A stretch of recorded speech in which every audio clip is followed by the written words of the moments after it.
Gewest Friesland. Daarin letten we reportages. Jij zat ik vroeger altijd te zien in het programma Van het Gewest tot Gewest. En de redacteur die van Friesland de meeste reportages maakt is Johan van der Zee.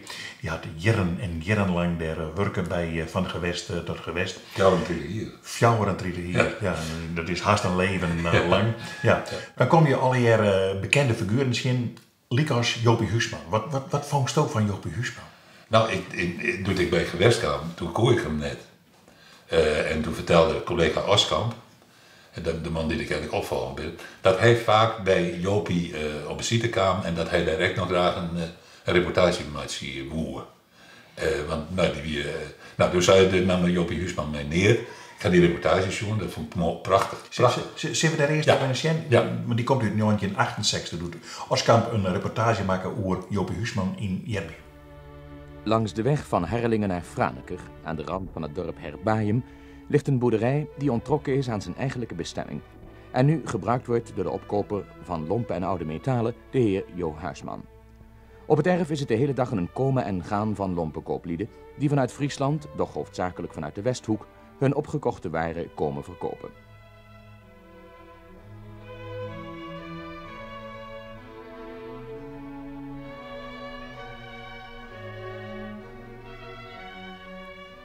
Worden de metalen buitenshuis opgeslagen, binnenshuis liggen bijgen lompen te wachten om naar de groothandel getransporteerd te worden.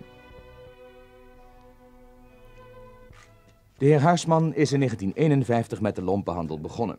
Ook hij ging eerst met de zak op de rug en later met de bakfiets langs de boerenhoeven, langs de buitenhuizen en al die huizen van de vele Friese dorpen om in te kopen. Hij kreeg de smaak van de handel te pakken en ontpopte zich snel tot een goed grossier. Handelaar dus tussen opkoper en groothandelaar. Ja, weg maar. Het lijkt erop. Het lijkt erop. Komt van de morgen weer op elkaar baan. Hè? Ja, joh. Het wegen en het uitrekenen van de opbrengst geschiet onder het waakzaam oog van de opkopers die de spullen kilo bij kilo bij elkaar hebben geschuild.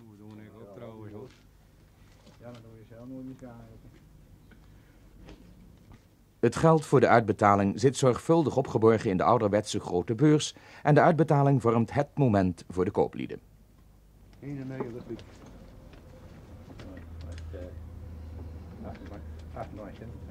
28 cent? Nou, koop maar een half glasje bier dan. Naast zijn werk als opkoper van lompen en oude metalen heeft de heer Huisman een liefhebberij waardoor hij bekendheid heeft verworven. Hij schildert namelijk verdienstelijk. Hij exposeerde reeds in Leeuwarden en Workum en vanaf 11 mei aanstaande tot half juni is zijn werk te zien in museum het Koopmanshoes te Franeker. In de lompenhandel ben ik min of meer toevallig terechtgekomen doordat een broer van mij daar succes in had en ik daar niet voor onder wou doen. En de verwantschap met deze mensen, die dateert van heel lang terug.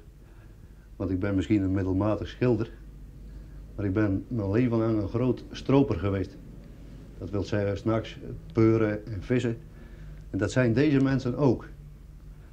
Dan heb ik daarbij altijd eerbied gehad en erg gehouden van het eenvoudigste en het nederigste om me heen. Zo gelukkig ben ik altijd geweest. En deze mensen, mag ik u een voorbeeld geven? Bijzonder graag. Van dit schilderij.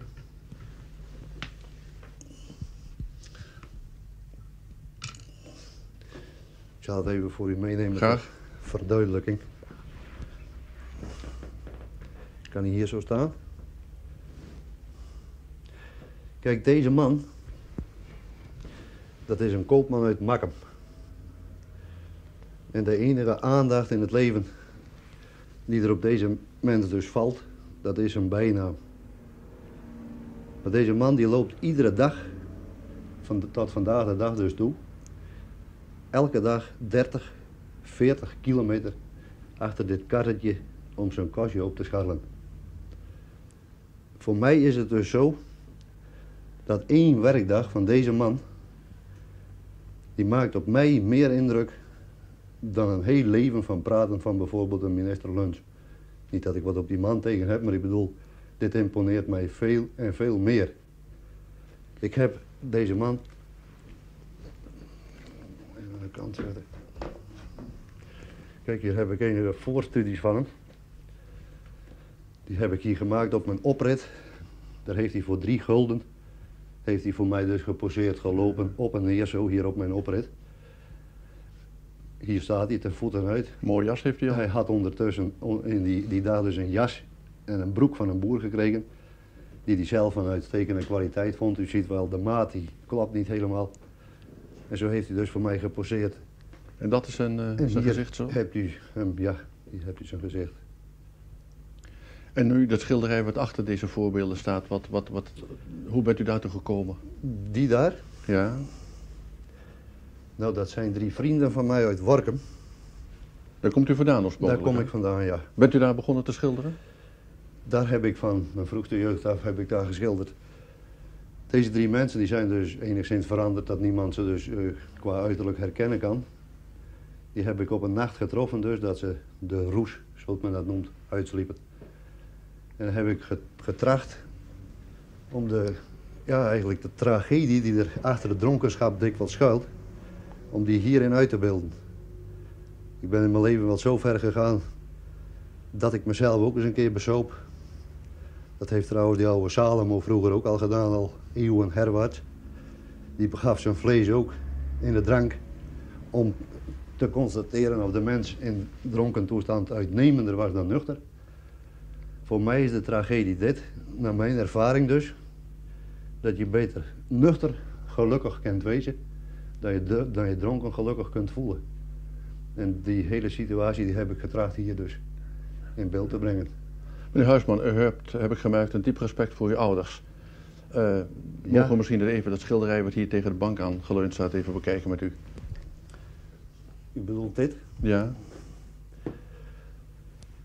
Dat is mijn vader, klein oud stront- en turfschippertje. Hij is nu 88 jaar. En dit schilderij is gemaakt een paar weken nadat mijn moeder overleden was. En dat trok die kleine man zich zo verschrikkelijk aan, wat ook logisch is. Het was een bijzonder fijne vrouw. En toen kwam hij s'avonds bij me in de kamer. En hij is erg spraakzaam en bespraakt, uiteraard. Maar dan zei hij niet een woord. En dan ging hij gewoon zo een 20 minuten of een half uur. In die tijd heb ik dit ding ook gemaakt. Hij heeft het zelf niet eens geweten. Toevallig dat ik een doek op mijn ezel had staan. En ik trok me dat zo ontzettend aan met die pet in de hand, zodat hij er dan voorover gebogen stond. Dat heb ik ook getracht om het gevoel wat ik op dat moment als kind tegenover zijn vader dus had, om dat door te geven aan degene die hier nu naar kijkt. Meneer Huisman, u exposeert nogal eens een keer. Hoe ervaart u dat nu? Het kijken van de mensen naar uw schilderijen. Zegt het u wat of? Ik vind dat natuurlijk heel prettig, omdat zoals ik zeg, van kind af aan ben ik zo gelukkig geweest dat ik erg gehouden heb van al de gewoon eenvoudige dingen om me heen.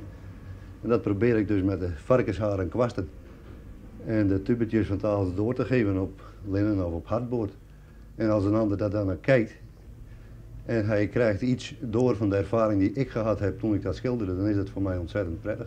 U werkt veel in de natuur. Hoe komt dat? Ja, ik ben een natuurmens, wat ik u al gezegd heb met dat stropen.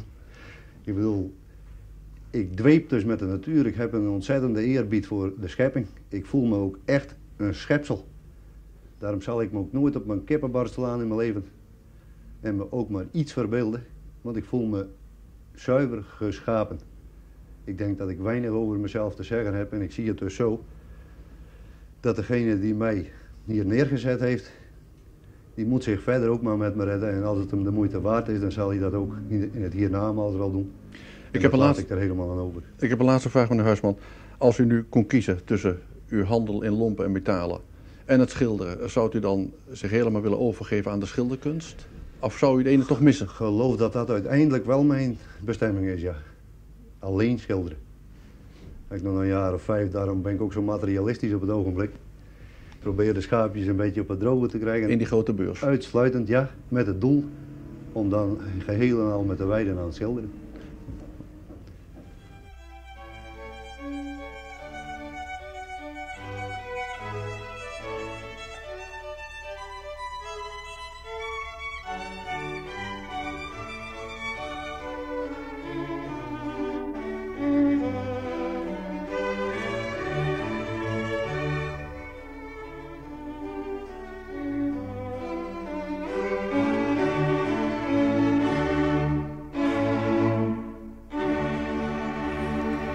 Jopie Huisman, de eerste keer eigenlijk dat er op de televisie kwam, dat was dus ik direct de nationale televisie in de Nijen, dat er nog heel vaak verschijnt. Mooie reportage van Oskamp,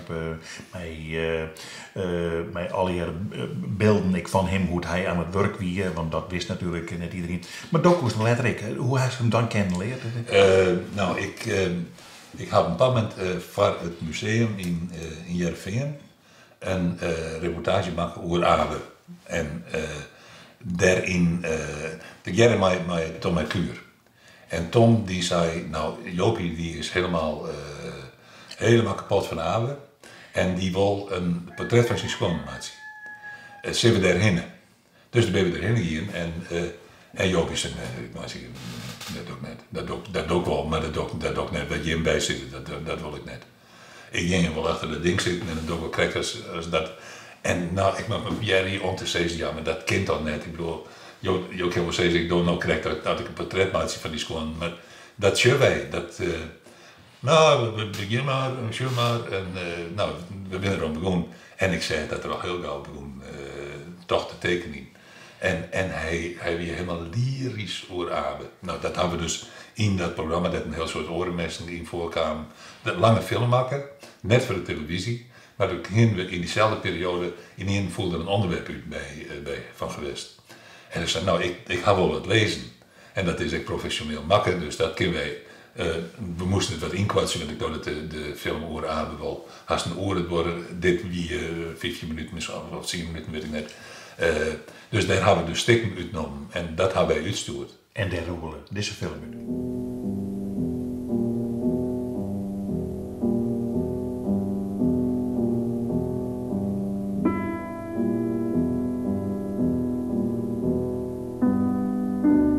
Hoe is dat om de voetbalschoenen van Abel Enstra vast te leggen? Dat is heel ontroerend. Dat gaat met mij zo ver. Ik heb mijn hele leven lang loop ik er eigenlijk bij als een landloper.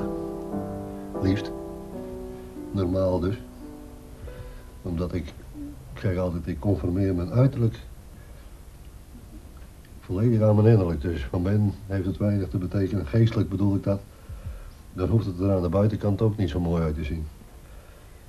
En ik heb mij voor dit geval, heb ik dat dus ook in toepassing gebracht, maar dan op een manier zoals je me hier nou ziet. Er is nou zoiets moois bij mij van binnen. Als ik aan Abe denk, en dat doe ik ondertekenen heel erg, dat ik dus mijn uiterlijk weer geconformeerd heb aan mijn innerlijk. Daarom zie ik er dus aan de buitenkant, heb ik speciaal uit respect en uit een soort eerbied voor hem, heb ik me dus zo netjes aangekleed. Dat is, ik ben niks bijzonders, maar dat is iets heel bijzonders, want dat doe ik praktisch voor niets en niemand nooit niet. Dat heb ik nu opzettelijk dus wel gedaan.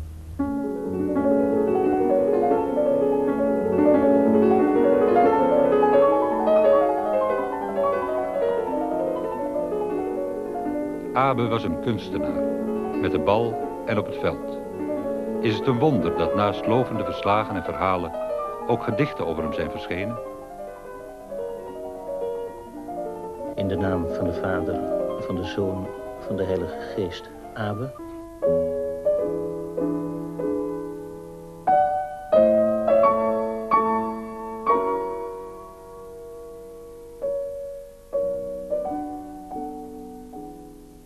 Ik ben in 34 zo'n beetje met Heerenveen 1 begonnen. Toen was ik dus 14 jaar. Toen ben ik begonnen met Heerenveen 1. En met 16 jaar zat ik in het noordelijk elftal. En in 18 jaar in het Nederlands elftal.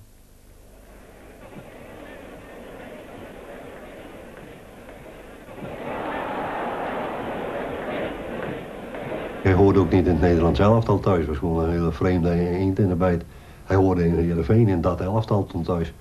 Wat een fantastisch iets, die grote melkboer. Ik weet, ik was nog maar een jongen toen. En ik zag hem voor het eerst toen hij dus 16 jaar was. Toen was hij voor het eerst het eerste elftal van Heerenveen. Dan had je die grote mooie jongen die broek dan optrok. En schreeuwde, dat kennen we wel. Nou, dat is toch iets. Dat was gewoon iets heroïs. Die wedstrijd tegen Ajax dan ook. Dat is toch iets. Ik denk wel, het is misschien het laatste wat ik aan denk. Doodga. Ik ben er geweest. Jazeker, ik voelde de palen nog bij de uitgang. Ze drukten elkaar zo wat plat. En zo chauvinistisch als de hel natuurlijk. Nou. Dat onderdrukte, zogenaamd onderdrukte Friese volk. dat werd natuurlijk zo'n jongen, een volksheld.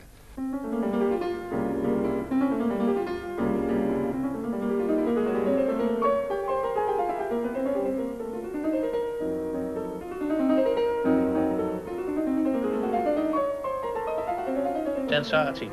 5-0 achter, later 5-1 met de rust, dacht ik. En ongeveer kwart voor het afloop, kwartiertje nog, toen maakten wij in dat kwartier nog 6 doelpunten. Maar de meeste mensen, maar er waren al diverse mensen, die waren weg. Die hadden het helemaal niet meer gezien. Ja. En die schrokken er later van dat we nog gewonnen hadden. Er zijn ook mensen die met kapotte hoeden en kapotte kleren hier vandaan gekomen, geloof ik. Dat geloof ik wel, ja. Als ik bij de politie zo hoorde wat voor kledingstukken er allemaal achtergebleven waren, nou, dat was veel hoor. Ja, maar ze liepen ook door die sloten. Ja, daar kwamen die binnen. Er was geen ruimte meer om via een kaartje een plaats te krijgen, maar ze wouden op het veld wezen en dat was, nou, het leidde soms tot chaotische toestanden, maar ja. Ja, er is hier een oud vrouwtje bij de ingang geweest, die wou helemaal niet naar het voetbal toe. Nee. Maar die moest met die run mensen moest die mee, die werd mee opgenomen. Waar is uw kaartje? Ja, ik heb geen kaartje. Nou, wat doe je dan? Ja, ik wil hier ook niet wezen.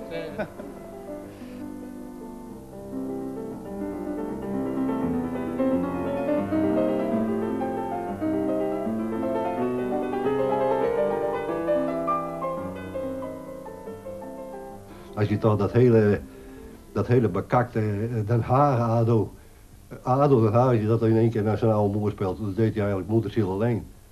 Dat hij passeerde, wie heeft dat ooit gezien? Hij heeft het hele elftal op 4 mensen na 3 en de keeper niet. 8. Hij passeerde 8 mensen bij dat doelpunt. Het tweede doelpunt, 2-1, wat hij tegen ADO maakte. Er stond er andere dag, die kranten zijn er nog wel. Abel Lenstra verslaat ADO. Ik heb nooit in mijn leven zulke voetbalwedstrijden gezien als het Heerenveen. 4-0 tegen MVV, binnen 20 minuten en met 7-6 winnen. Wat een geest zat er in dat elftal. Ja, natuurlijk, dat kwam helemaal door hem. Hij inspireerde het hele elftal. Die speelden allemaal boven hun normale vermogen, stuk voor stuk. Wat schitterend, die Guus Wuits met zijn prachtige ballen met de linkerpoot. Ik zie ze allemaal nog. En je trilde op je poot, want het was zo'n spectaculair elftal. Je wist het nooit, hè. Het was zo boeiend en zo verrassend. Ja, het is verschrikkelijk dat een mens sterfelijk is, want het moest eigenlijk eeuwig zo blijven. Daarom denk ik ook, in alle eerbied gezegd, dat er ook in de hemel gevoetbald wordt, want dat kan nog niet allemaal zomaar wegraken.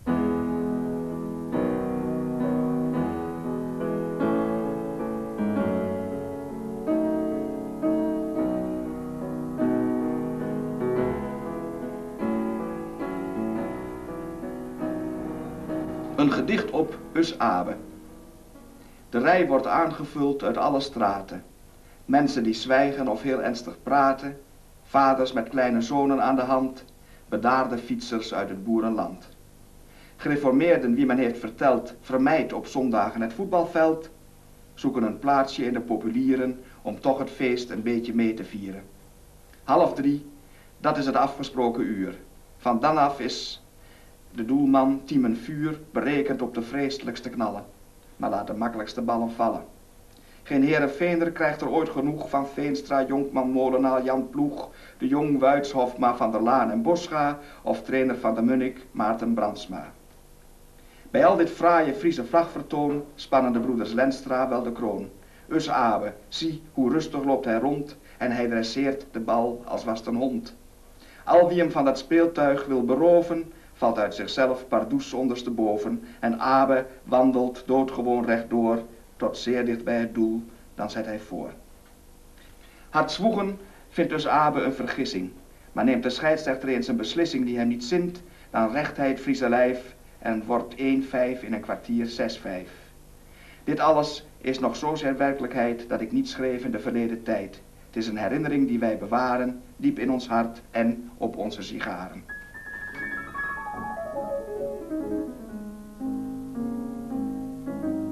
Abe Lenstra is terug in Heerenveen. Op de sigaar, in het boek rondom Abe, een voetbalepisode in Friesland, en op een tentoonstelling. Het roept herinneringen op aan de glorietijd van de voetbalclub, toen speciaal voor de thuisblijvers een radioverbinding werd gemaakt om alle prestaties door te geven. Er werd een telefonische verbinding gebracht tot stand gebracht tussen dus de betreffende plaats en PTT hier in Heerenveen. Want die meneer Keizer was een PTT'er, technieker. U stond daar met een microfoon of een telefoon? Nee, met een microfoon, keurig, grote bol. En daar was overheen een zeemleer. Want mijn stem was dan wat te hard. En dat zwakte dan op die manier een beetje af. Tenminste, dat meen ik me nog te herinneren. En u gaf een ooggetuigenverslag van? Ja, zuiver een live reportage. Hoe ging dat? Nou, het debuut was in Amsterdam bij Ajax. En toen zaten na 2 minuten de zenuwen wel hier heel hoog. En er was praten onmogelijk, maar het herstelde zich binnen een mum van tijd. Nou, toen was het de gewoonste zaak van de wereld. Hoe deed u dat? Ja, even maar een korte illustratie geven met de namen. Henk Jongman heeft de bal, geeft door naar Abelense. Abelense vrije positie, geeft door naar Jan Ploemen. Nee, Jan Ploemen is er niet bij. De bal wordt nu gespeeld naar Wim Molen. Nee, Van Stoffel heeft de bal. Dat is jammer jongens, dat had wat beter kunnen zijn die aanval. Ja, toch Heerenveen weer in het bezit van de bal. Abelense weer in de bal. Keurig van Abe door naar Henk Jongman.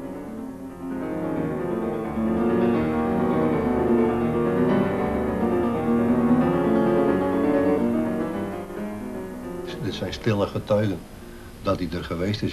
Hier heb je Abe. En het is op zichzelf natuurlijk verschrikkelijk ontroerend dat de mensen overleven. Dat hele raadsel, dat is al zoiets wat je... Dat is ontroering, is verwarring, is niet zo. Dat brengt je, ben je roer kwijt. Maar dat raak ik bij het zien hier. Komen al die herinneringen weer boven.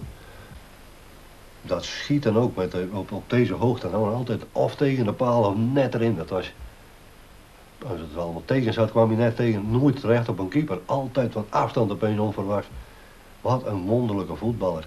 Je stond soms met de rug naar de goal en dan opeens dan dacht je, nou daar staat hij weer. En dan was het opeens kletsen. Maar dat passeren van die, wat ik net uitga, dat was toch wel zoiets wonderlijks. Dan vielen ze gewoon als kegels. Dan ging je, hè.